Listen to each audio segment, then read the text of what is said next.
Doon sa last line niyo po kanina, you were enjoying the supporters na magdasal para sa inyong asawa. Kumusta na po si Mayor Marcy ngayon? Well, right now, he is in talks and meeting with his lawyers.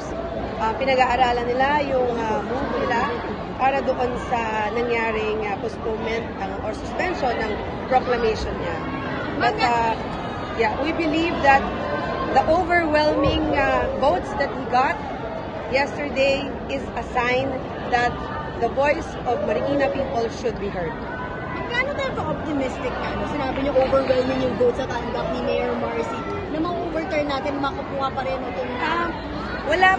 Well, it's just a suspension. It's not really final and executory.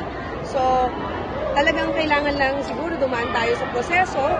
So, kaya ngayon ay pinagtutuunan ng pansin ni Mayor yung legal processes na dadaanan. Sabi yung nanalo Vice Mayor po, medyo hindi siya ka-slate. No? How are you going to work together? I have no idea yet, pero tulad ng sabi ko, after winning the election, ang eleksyon ay isang araw lang. Para mas mapaunlad natin ang ating lungsod, kailangan magtulungan tayo.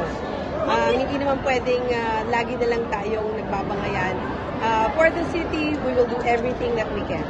Did you expect, ma'am, na mananalo kayo given na yung may surveys na lumalabas sa kabila yung expect? Ako kasi, from the start of the campaign until the last day of the election day, I lift it up all to the Lord and to the people of Marikina.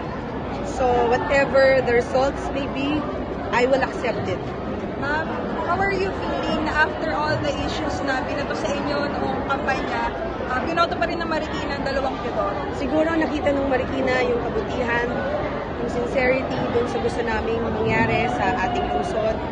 And it's pinagdaanan namin is very, very complicated, ano bang tawag doon, talagang pinulitika ng gusto, pero siguro sa dulo, kapag malinis ang intensyon mo sa bayan, ikaw ay magiging, makikita ng tao yon, mananalo.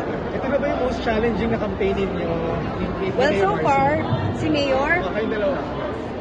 Si Mayor kasi is 30 years in public service. So, the most challenging? Yeah, I think. Ma'am, do you have a message to the rival camp?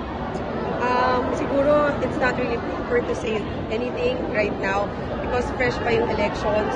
Ako, tulad ng sabi ko, I'm here to work for the people. I'm here to work for Marikina and for it to be better. So, yun lang yung focus ko. Thank you so much, Mayor. Congratulations.